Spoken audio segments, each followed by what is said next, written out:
On va prier, je vous propose. Merci Seigneur pour ces moments dans ta présence, de nous porter, de nous éclairer parce que tu es notre lumière. Merci pour ces passages qui ont été lus, pour les prières, les encouragements, pour les chants, les cantiques. Merci de nous faire sentir ta présence, de nous mettre au bénéfice de cette présence. Te louons mon Dieu. Je prie pour que la prédication de ta parole aussi soit pleine de sens, de guérison aussi. Nous proclamons que ta parole est vivante et efficace, plus tranchante qu'une épée à double tranchant, et que, Seigneur, quand on annonce ta parole, le pouvoir de la vie est présent, la guérison est présente, la résurrection est présente. Te louons, mon Dieu, parce que nous voulons prendre position avec audace, parce que tu nous as rendus légitimes en Christ, de nous mettre debout, de prendre cette parole et de la proclamer. En dépit de ce qu'on est, malgré ce qu'on est encore, tu es celui qui compte, tu es celui qui nous rend légitimes. Et te louons pour ça, mon Dieu. Aide-nous à entrer en Christ, à nous revêtir de Christ en toutes circonstances, à ne pas avoir les yeux fixés sur le péché qui nous environne si facilement ou sur notre propre faillite intérieure, mais sur toi. Au nom de Jésus-Christ. Amen. Je vous propose de d'ouvrir vos Bibles dans le 2e livre des Rois. On va rester un peu dans la pensée de la louange des passages qui ont été lus. Et on va essayer toujours de donner la première place à Christ. Et puis montrer que le Saint-Esprit dans nos vies veut aller au cœur des choses. Au cœur, au plus profond des choses dans notre vie. Alors que souvent, on voudrait peut-être simplement qu'ils viennent décorer notre sapin, venir mettre des trucs en plus pour qu'on ait des jolies décorations et qu'on ressemble bien à quelque chose plein de fêtes. Et lui veut aller au cœur, il veut descendre tout au fond et traiter les problèmes à la source. Alors, on a une histoire qui est assez intéressante dans le 2e livre des Rois, et dont le personnage principal est le prophète Élisée. C'est le chapitre 2e livre des Rois, chapitre 2. C'est le 2e miracle du ministère d'Élisée, sans Élie. Et on va lire donc... On va lire. C'est un court passage, c'est 2,18. Dans 2,18, on se rend compte que Élisée se trouve à Jéricho, parce que Élie vient d'être enlevé, et il a été enlevé tout près de Jéricho. Jéricho, qui est la ville la plus basse du monde. Quelqu'un sait l'altitude de Jéricho ? Moins 400, moins 200, moins 200, qui dit mieux? C'est votre dernier prix. C'est 250. Voilà. Vous avez tous raison, c'est de toute façon en dessous de 0. Le chapitre 2, le verset 19, les gens de la ville de Jéricho dirent à Élisée, puisqu'il était présent, voici, le séjour de la ville est bon, comme le voit mon Seigneur, mais les eaux sont mauvaises et le pays est stérile. Alors il leur dit, apportez-moi un vase neuf, et non pas un plat neuf, comme vous avez dans la version second, je ne sais pas pourquoi il a traduit un plat, c'est un vase neuf, et mettez-y du sel. Et ils le lui apportèrent, et il sortit vers le lieu d'où sortaient les eaux, c'est-à-dire à la source, et il y jeta le sel, et il dit, ainsi dit l'Éternel, j'ai assaini ces eaux. Il ne proviendra plus d'ici, ni mort, ni stérilité. Et les eaux furent assainies jusqu'à ce jour, selon la parole qu'Élisée avait prononcée. Voilà une histoire à haut pouvoir métaphorique, une histoire pleine de force et de puissance. J'en avais peut-être parlé déjà une fois. Et il y a plein de choses intéressantes qui se rapportent à notre vie et qui vont nous indiquer par un autre moyen tout un tas de vérités que l'apôtre Paul a abondamment développées dans ses épîtres. Jéricho donc était connu pour être, on l'appelle dans la Bible la ville des palmiers, à 3 reprises dans l'Ancien Testament, et c'est un endroit en plein désert, une oasis pleine de verdure. Moi je suis jamais allé, mais bon, Internet c'est formidable, on peut voyager sans se déplacer. C'était un endroit vraiment attrayant. C'est entre Jérusalem et la mer Morte. C'est à 25 km de Jérusalem et ça doit être encore plus près de la mer Morte. C'est un endroit vraiment aride. On descend à Jéricho et quand on est à Jéricho, il faut remonter à Jérusalem. Il y a 1000 mètres de dénivelé sur 25 km. Donc c'est quand même un peu... Il fait très chaud. Et quand on est à Jéricho, on est super bien. Voilà, il y a de l'ombrage, il y a de l'eau en abondance. Pour boire, ça va, mais par contre pour les cultures, vous avez vu, c'est pas terrible. On s'y sent bien, et c'est un endroit de villégiature, et c'est pour ça que les gens de la ville disent à Élisée, voici, le séjour de la ville est bon. On est très bien, on est bien ici. Mais on n'arrive pas sur le plan des cultures, sur le plan... on doit importer, on doit faire venir de l'extérieur, rien ne pousse. Et dans cette toute petite phrase, en fait, il y a tout un tas de choses intéressantes. Une ville comme celle-ci ne s'est pas rendue compte tout de suite de la raison pour laquelle rien ne pousse.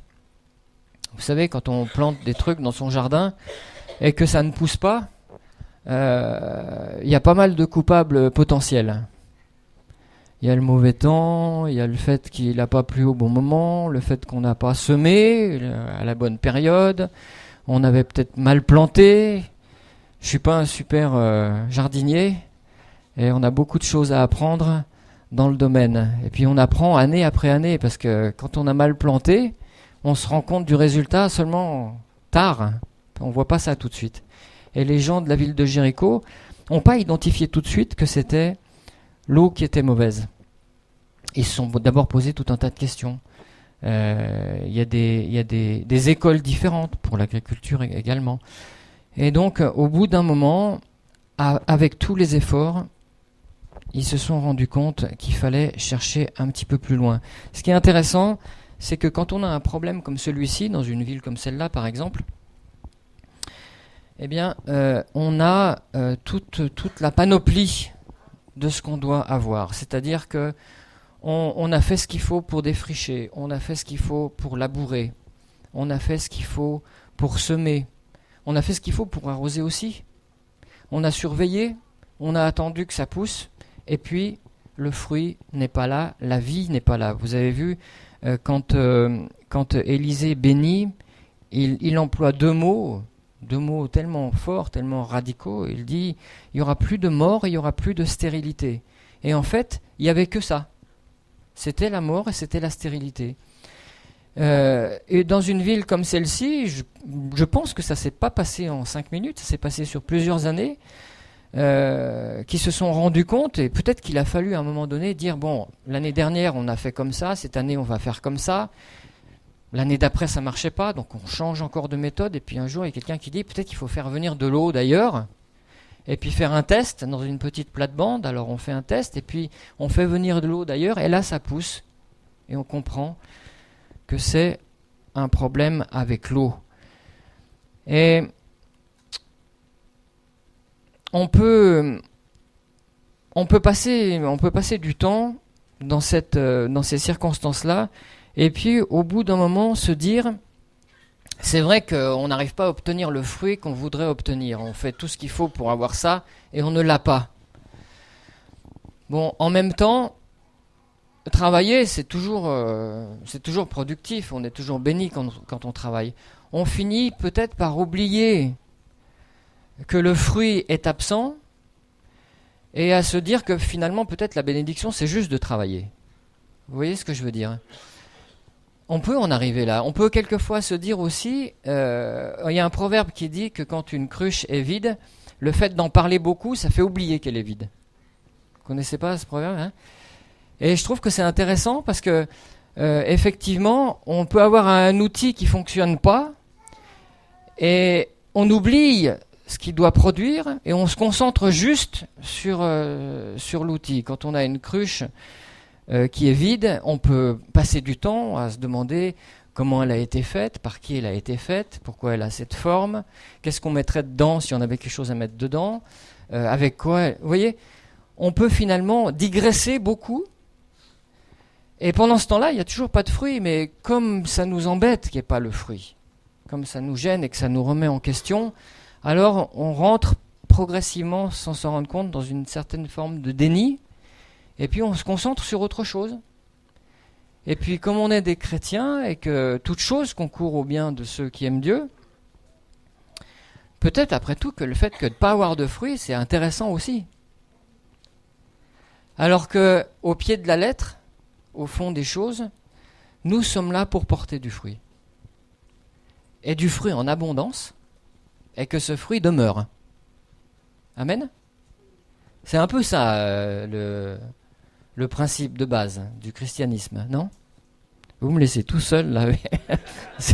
Je voudrais que vous puissiez voir vos têtes, parce que c'est intéressant. Détendez-vous, vous allez voir, ça fait pas mal. Vous avez compris que dans tout ce que je dis, ce que je suis en train de décrire avec ces agriculteurs, ces gens de Jéricho, il y a un petit peu du double sens et qu'on peut peut-être récupérer un truc ou deux qui nous concerne dans notre vie personnelle avec Christ et peut-être aussi dans notre vie d'église. Pourquoi pas?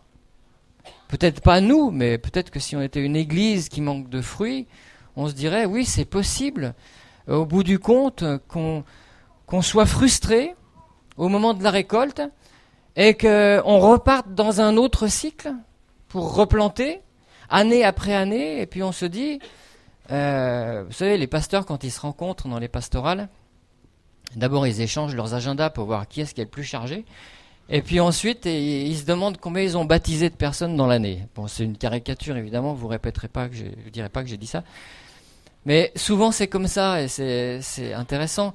On se juge aussi par le fruit qu'on a. Et c'est ce que dit Jésus d'ailleurs. On reconnaîtra l'arbre à son fruit. Alors est-ce qu'on est condamné à porter du fruit? Je ne sais pas si on peut employer cette expression, mais en tout cas, le désir de Dieu pour moi, pour ma vie, c'est qu'il y ait du fruit. Amen. C'est qu'il y ait ce fruit. Et le fruit, c'est la vie. C'est la preuve que la vie est présente. Alors, ce que je trouve intéressant dans ce passage, c'est que la parole de Dieu, Élisée, le prophète, vous le savez, a reçu une double portion de l'esprit d'Élie. Alors Élie, c'était déjà... Mais alors Élisée, du coup, double portion, ça va vraiment dépoter. Et la parole de Dieu, il représente la parole de Dieu pour son époque. Vous avez vu que quand il vient à cette source, pourquoi est-ce qu'il prend un vase neuf? C'est ce qu'on va regarder. Pourquoi est-ce qu'il prend du sel? C'est ce qu'on va regarder aussi. Et pourquoi est-ce qu'il la jette pas? Il jette pas une poignée en disant au nom de l'Éternel les mots sont choisis et ils sont super importants. Et il dit ainsi dit l'Éternel, j'ai assaini ses eaux. C'est fait. Je suis la parole de Dieu. Ainsi dit l'Éternel, j'ai assaini ses eaux. C'est fort quand même. Mais finalement, est-ce que les chrétiens, les disciples de Christ, ne sont pas les héritiers de ça aussi? Amen. Ça fait un petit peu peur, mais c'est quand même un peu ça le principe. La parole de Dieu est en moi et je suis dans une situation où je suis la lumière du monde, je suis le sel de la terre et je suis le temple du Saint-Esprit. C'est quand même pas rien. Quand on est dans le monde avec des gens qui se moquent, qui boivent, qui picolent, qui racontent tout ce qu'on veut, on se sent tout petit quand on est à côté d'eux.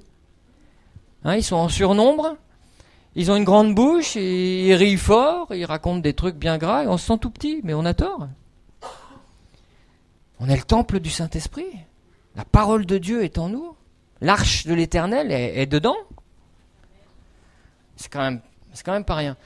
Alors, Élisée, il représente, il incarne la parole de Dieu. Et quand la parole de Dieu est présente, tout ce qui est dans le besoin de vie, de guérison, vient à la parole de Dieu. Vous avez vu dans les évangiles que Jésus n'a pas besoin de chercher des démoniaques. Les démoniaques viennent à lui. Ils sont attirés comme un aimant. Et il n'est pas là à les tanner pendant des heures pour savoir. Non, tout de suite, ils expriment tout, ils se dévoilent. La puissance de la présence de la parole de Dieu, c'est qu'elle provoque le dévoilement. C'est la vérité vivante qui est là. Tout le mensonge est à genoux, en fait. C'est quand même pas rien non plus.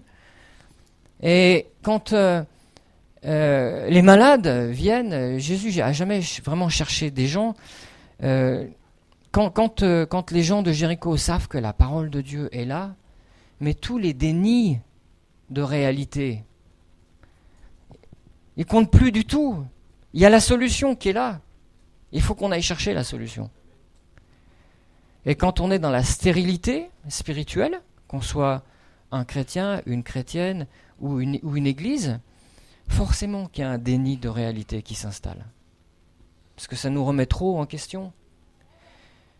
Peut-être parce que, on en parlait avec Jean-Christophe vendredi soir, peut-être que le fait que la parole de Dieu nous demande de nous dépouiller du vieil homme pour revêtir le nouvel homme, d'abandonner les convoitises trompeuses, de ne pas vivre dans le matérialisme, peut-être que ça nous pèse trop, ça nous fait trop peur, ça nous coûte trop. Alors, on s'est fermé à ça. On voudrait quand même revêtir le nouvel homme et rentrer dans la vie, la puissance, la fertilité. Mais évidemment, on ne peut pas. C'est l'histoire de cette expérience. On prend une bouteille de lait, on met une banane à l'intérieur ou un bonbon, puis on donne ça à un singe, et puis il attrape la banane, et puis il ne peut plus sortir la main de la bouteille, parce qu'en fait, ça passe pas. Voilà. Pardon pour la comparaison, mais on est un tout petit peu comme ça, c'est-à-dire qu'on veut la banane, mais il y a quelque chose qui joue pas. Il faut qu'on accepte, et c'est ça l'histoire de notre vie, nous qui sommes des chrétiens depuis un certain temps, c'est ça, on ne peut pas aller se saisir de l'arbre de vie sans passer par l'endroit où il y a les deux anges avec l'épée, et puis en fait, ils interdisent le passage. C'est curieux quand même. Ces gens de Jéricho ont laissé tomber tout leur déni. Ils sont allés se mettre au pied de cette parole et puis ils ont dit, voilà, c'est toi qui as la solution maintenant. Et nous, c'est stérile et c'est mort et on a besoin de toi. Et la bonne nouvelle, c'est que la parole de Dieu a une réponse pour nous. Il n'y a pas de reproche. Jésus n'a jamais fait un reproche à quelqu'un. Un pécheur, une femme adultère. Il a fait des reproches aux religieux qui sont censés connaître le moyen de se nourrir de l'arbre de vie, qui ne s'en nourrissent pas et qui enseignent aux autres comment faire pour pas s'en nourrir. C'est quand même compliqué. Mais les gens qui sont dans la défaite, les gens qui sont dans la vulnérabilité, les gens qui sont en train de se battre contre un truc qui est plus fort qu'eux, jamais il leur fait un reproche.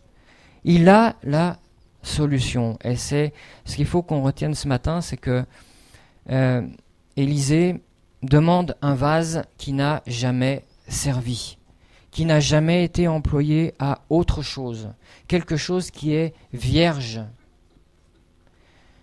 Et ce vase neuf, si on enlève le mot neuf et qu'on met nouveau, un vase nouveau par exemple, vous avez le souvenir peut-être des outres neuves, qui doivent contenir un vin nouveau. Vous avez peut-être en mémoire ce que dit l'apôtre Paul avec l'homme nouveau, le nouvel homme.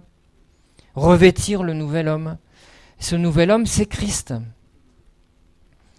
C'est un vase qui n'a jamais rien contenu d'autre que du sel, c'est-à-dire le Saint-Esprit. C'est un vase qui n'a jamais été investi par la moindre poussière de péché ou de pensée de péché. C'est la perfection.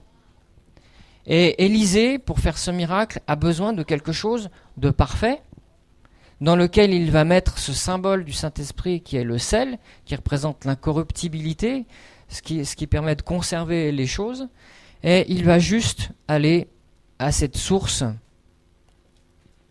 et déclarer, proclamer que ces eaux sont assainies et qu'il n'y aura plus jamais de mort ou de stérilité à cet endroit. Alors, je ne sais pas où vous en êtes au niveau de la fertilité personnelle de votre vie. Est-ce que vous êtes satisfait, c'est bon, il y a une bonne récolte à toutes les saisons? Ou est-ce que les cagettes sont un tout petit peu vides ou les fruits rabougris? Je ne sais pas, c'est à chacun de se positionner en fonction de votre vie, de votre expérience. Mais moi j'ai à cœur de parler au peuple de Dieu, à celui qui me ressemble, c'est-à-dire un peuple de Dieu qui est frustré de ce qu'il récolte, un peuple de Dieu qui est déçu par la qualité du fruit. Voilà, s'il y a des gens comme ça dans l'assemblée, peut-être ça vous parlera, peut-être j'arriverai à vous transmettre quelque chose. Et ce que je veux vous transmettre, c'est d'abord de l'espoir, parce qu'il y a une solution là maintenant, tout de suite, pour chacun d'entre nous. Et aussi, je veux vous parler de notre âme. Parce que ces eaux qui sont mauvaises, si j'essaye de faire une transposition de cette métaphore et puis de me l'appliquer à moi, mais elle est applicable encore une fois à une église, moi je pense que ces eaux, c'est mon âme. C'est-à-dire que, en fait, j'ai rencontré Dieu, Dieu m'a rencontré, il a modifié complètement ma perception des choses, il est entré en moi, il m'a fait goûter à ce que c'est que la sainteté, la pureté, la soif de pureté, la lumière, la vie. On a goûté au don céleste. Amen. Et puis, parce que c'est ça l'école de Dieu, et parce que ça s'est passé comme ça aussi dans le Jardin d'Éden, la présence de l'Éternel se retire. Et puis, Adam et Ève restent tout seuls dans leur environnement. C'est ça l'école de Dieu. L'amour de Dieu, son alliance qu'il a faite avec nous, parce que le fait que Dieu soit entré dans notre cœur, ça signifie qu'on est l'objet d'une alliance qui est éternelle et définitive. Même si on se sent seul, parce que par la force des choses dans cette école, on se sent seul. Même si on a l'impression de ramer, même si on a l'impression de traverser une tempête et d'être tout seul à ramer dans cette tempête, c'est pas vrai. La présence de Christ est extérieure, mais elle est là dans la barque quand même. Il dort. Et il faut du temps pour comprendre pourquoi Dieu dort pendant les tempêtes, mais c'est comme ça. Ne me demandez pas de vous expliquer. Et il y a quelque chose de définitif qui a été effectué dans notre vie. Mais maintenant, à partir de ce moment-là, Dieu attend de nous qu'on marche, comme ça a été dit dans l'exhortation tout à l'heure, qu'on avance envers et contre tout, qu'on persévère, parce que c'est au travers de la persévérance et aussi de beaucoup de tribulations qu'on entre finalement dans le salut complet. Ça fait partie du schéma, du principe. Et il veut qu'on aille jusqu'à cet arbre de vie et qu'on en mange, malgré les obstacles, malgré les impossibilités. Sa volonté, c'est de nous bénir. On disait vendredi soir à la réunion sur l'école, le mandat que Jésus donne à ses disciples, c'est d'aller dans toutes les nations et de faire d'elles des disciples en leur enseignant toute sa sagesse, toute la vérité, toute la vie. Ça veut dire que Dieu veut bénir les nations. En nous envoyant à l'extérieur, en faisant de nous la semence du royaume, comme il est dit dans la parabole du bon grain et de l'ivraie, la semence, ce sont les fils du royaume. En faisant de nous une semence qui doit être plantée dans le champ du monde, Dieu dit, je veux les bénir et je veux les bénir avec toi. C'est pour ça qu'un christianisme qui va tourner dans l'Église et qui va se centrer sur l'Église, c'est forcément un christianisme incomplet. Parce que l'Église est un moyen, elle n'est pas un but. Et c'est un moyen, je dirais à la limite, je vais peut-être vous choquer, mais moins de temps j'y passerai, mieux ce sera. Si dans ce court temps, j'arrive à recharger mes batteries et puis à repartir les armes à la main, pourquoi pas? Alors qu'on est quand même dans une période où on passe, on va dire 3/4 de notre temps dans l'église et puis peut-être 1/4 de notre temps dehors. Pourquoi? Parce qu'on est complètement en rétractation. Comme je disais tout à l'heure, on a oublié que quand on est dans un groupe dans le monde, c'est nous la lumière, c'est pas eux. Eh oh! Il faut qu'on se reconditionne là. Et si l'Église, le mandat de l'Église, c'est de nous équiper, mais c'est le Saint-Esprit qui le fait de toute façon, de nous équiper, de nous armer pour aller au-devant de tout ce qui est malade, de tout ce qui est mort, de tout ce qui est stérile, de tout ce qui est vide, de tout ce qui est mensonger. Amen. C'est pour ça que le projet de l'école, c'est un projet formidable. Parce que c'est un moyen pour nous de planter des arbres. Moi, je veux planter des arbres maintenant. Voilà. On est tous des planteurs d'arbres. Parce que quand on plante un arbre, on sait peut-être, on ne verra pas quand il sera grand, mais c'est pas grave, on plante un arbre. Ce sera peut-être pour les autres, c'est pas grave. Dans le monde évangélique et dans mon christianisme de mes 20 premières années, je m'en rends compte maintenant. J'ai presque voulu participer seulement à des choses dont je pouvais récolter le fruit moi. Et qui pouvaient me rapporter quelque chose à moi. Et quand on est à ce niveau-là, on est toujours au niveau de son propre intérêt. On n'est pas encore entré dans l'intérêt de Christ. Et quelque part, c'est grave. Et c'est ça qui est la cause de la stérilité aussi. C'est d'être toujours concentré sur mon intérêt. Moi. Donnez-moi. Aimez-moi. Regardez-moi. Considérez-moi. Reconnaissez-moi.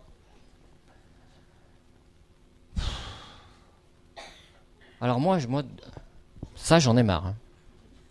Je sais pas si je suis au bout du bout, mais je dirais que pour l'intérêt personnel, ça serait bien que ça soit un peu la fin des haricots. Et que les carottes soient cuites en même temps.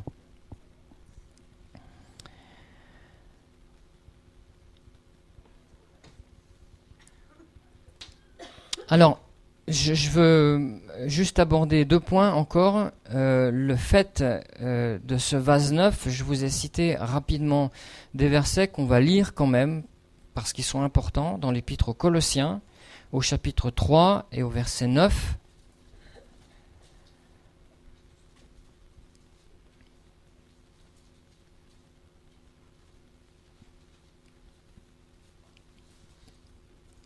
Ne mentez pas les uns aux autres, vous étant dépouillés du vieil homme et de ses œuvres, première phase, ayant revêtu l'homme nouveau qui se renouvelle dans la connaissance selon l'image de celui qui l'a créé.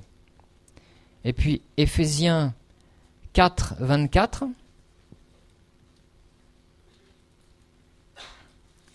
Mais vous n'avez pas ainsi appris le Christ, si du moins vous l'avez entendu et avez été instruit en lui, selon la vérité qui est en Jésus, c'est-à-dire d'avoir dépouillé, encore la même pensée, le vieil homme qui se corrompt selon les convoitises trompeuses.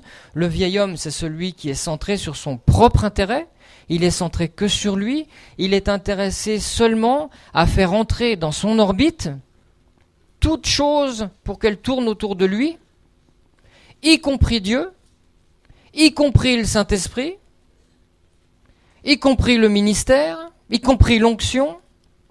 Ça, c'est le vieil homme. Et Dieu ne peut pas faire de la chair le centre. Ça ne marchera jamais. On va mourir dans cet état-là s'il n'y a pas quelque chose qui change.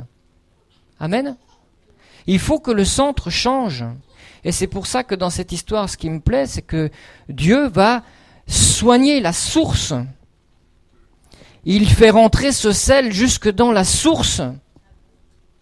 C'est pas que Dieu veut assainir la chair, évidemment, c'est pas un concept biblique, mais en faisant rentrer Christ jusque là, dans ces profondeurs-là, comme dit David dans le psaume 51, ce que tu veux, c'est la vérité dans l'homme intérieur.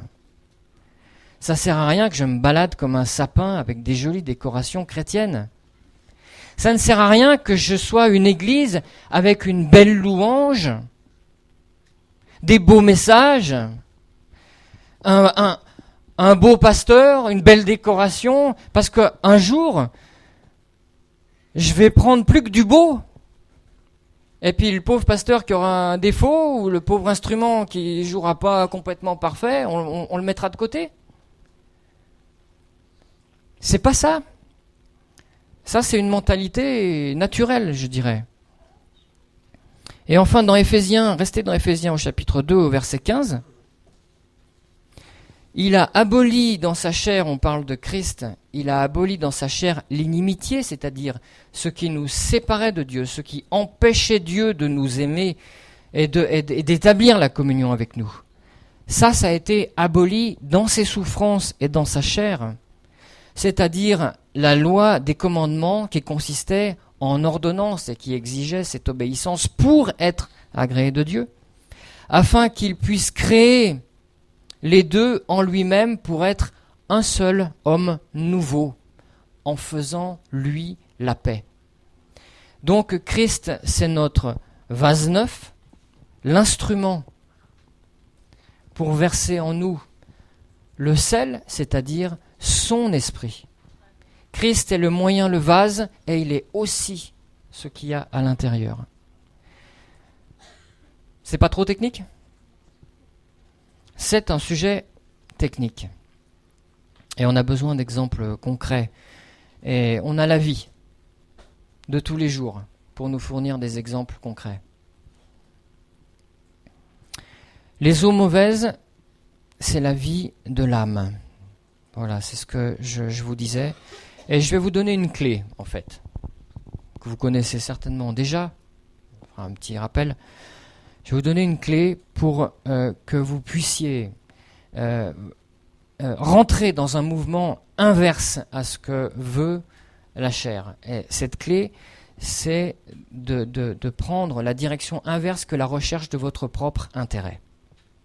Dans l'Épître aux Philippiens, l'apôtre Paul dit, c'est dans 2:20, « Je n'ai plus personne avec moi qui partage mes sentiments pour prendre sincèrement à cœur votre situation, mais aussi tout ce qui est sur le cœur de Dieu, parce que tous cherchent leur propre intérêt et non pas ceux de Jésus-Christ. » Et je sens qu'il y a ici un enseignement concret du Saint-Esprit pour nous, moi le premier, tous ensemble, la recherche du propre intérêt. Je n'ai pas besoin pour établir une relation avec quelqu'un, je n'ai pas besoin d'anticiper sur ce que ça va me rapporter.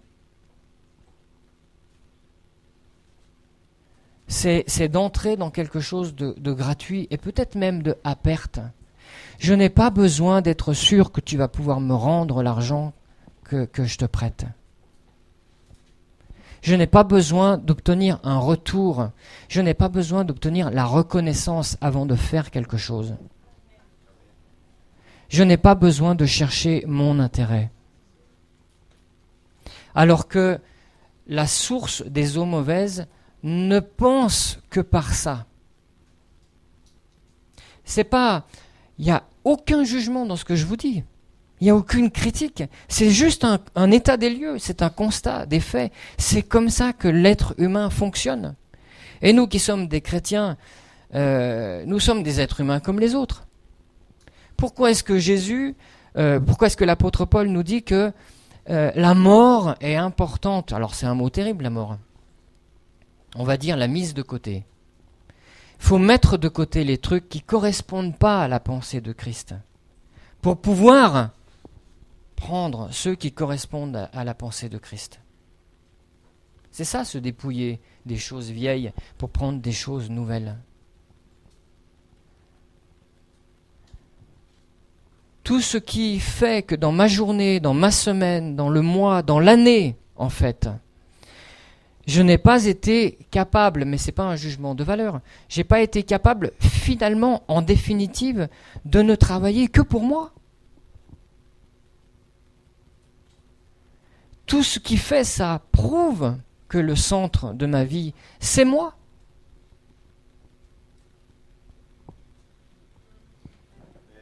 Amen, amen, amen. C'est comme ça qu'on est fait. C'est un truc hyper puissant. Juste pour rappeler, on est en train de faire cette étude biblique sur le féminin et le masculin. On se penche sérieusement sur la Genèse, sur ce qui s'est passé dans le Jardin d'Éden. Mais quand vous y réfléchissez bien, Dieu prend Adam, il souffle en lui le souffle de sa vie. Et il le crée à son image. Il y a ce verset que Jésus cite et qui vient des psaumes, et où Dieu dit « Vous êtes des dieux ». Nous sommes des dieux, d'une certaine manière. Nous sommes faits à l'image de Dieu, et en plus de ça, il a mis en nous la puissance de sa vie. Amen. Et cette vie, malheur pour nous, cette vie, en fait, elle a été investie par la désobéissance, par l'autonomie, l'indépendance, par le péché, ce qui fait que cette force a la force de Dieu en nous. Elle a une force divine. C'est pour ça que personne n'arrive à la convaincre, personne n'arrive à la dominer, personne n'arrive à la battre. La seule solution, c'est ce que dit Paul, il faut mourir. Il faut que ça meure, ce truc. Il faut que ça cède le pas, il faut que ça abdique. Et il n'y a que l'influence de ce sel qu'il y a en nous, de l'Esprit de Christ en nous, qui est comme une toute petite voix par rapport à tout ce que dit la chair. La chair, c'est un brouhaha, c'est une rumeur de convoitise, de pensée incessante, dont nous sommes le centre, dont elle est le centre. Et la voix de Christ en nous, c'est un murmure. C'est un petit bruit, c'est une pensée. Comme on le voit dans le livre des rois avec Élie. Donc il me semblait que c'était important de rappeler ça. Il y a une puissance que nous ne pouvons pas vaincre. Et aussi longtemps qu'on sera dans ce corps, ça sera comme ça. Il y a quelque chose en nous qui existe indépendamment de nous. Vous savez que quand on est en montagne et qu'il fait froid et qu'on est coincé dans la neige, par exemple, et qu'on a de plus en plus froid, vous savez que le corps décide des choses sans qu'on lui demande. D'abord, le sang commence à refluer des extrémités, et puis plus on va aller vers l'hypothermie, et plus le sang va se rassembler sur les organes vitaux. Mais c'est pas moi qui lui ai demandé. Il fait ça tout seul. Quand j'ai une coupure ou que je me casse un membre ou que j'ai une fracture ouverte, la formule sanguine agit toute seule. Les composants de la formule se séparent. Il y en a qui vont dans la plaie, il y en a qui vont... Qui est-ce qui fait ça? C'est la puissance de Dieu que Dieu a mise dans le corps, qui est fait à son image. Et quand il s'agit de choisir entre mon intérêt propre et l'intérêt de quelqu'un d'autre, c'est pour ça qu'il dit « tu aimeras ton prochain comme toi-même ». Quand il s'agit de choisir ou d'avoir un réflexe de survie, c'est la chair qui décide. Et ce que Dieu veut, c'est qu'on ne vive pas en étant conduit par la chair et les convoitises de la chair. Donc il faut qu'on emploie notre temps, le peu de temps qui nous reste à vivre sur cette terre, il faut qu'on emploie notre temps dans cette guerre. Et c'est une guerre. L'esprit fait la guerre, la chair fait la guerre. Dans cette guerre, nous sommes en position d'arbitre. C'est nous qui allons donner la couronne à qui nous allons la donner.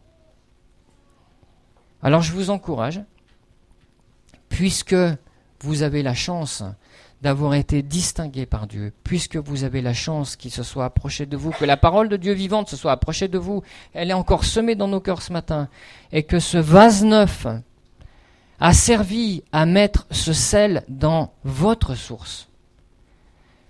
Dieu s'est engagé pour assainir ces eaux, pour qu'il n'en sorte plus de stérilité ni mort.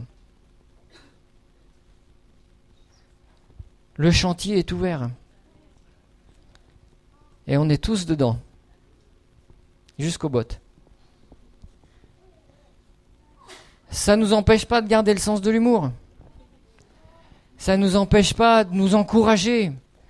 Mais il y a des vérités qui doivent être dites, et tant pis si elles sont affligeantes, et tant pis si elles nous remettent en question. Je prie pour que tous nos dénis de réalité soient renversés au nom de Jésus. Je prie pour qu'on sorte tous de l'obscurité de notre intérêt propre. Je prie pour qu'on soit capable, par le Saint-Esprit, d'aimer notre prochain à la même hauteur que nous nous aimons nous-mêmes. Et il va être bien aimé, croyez-moi. Amen.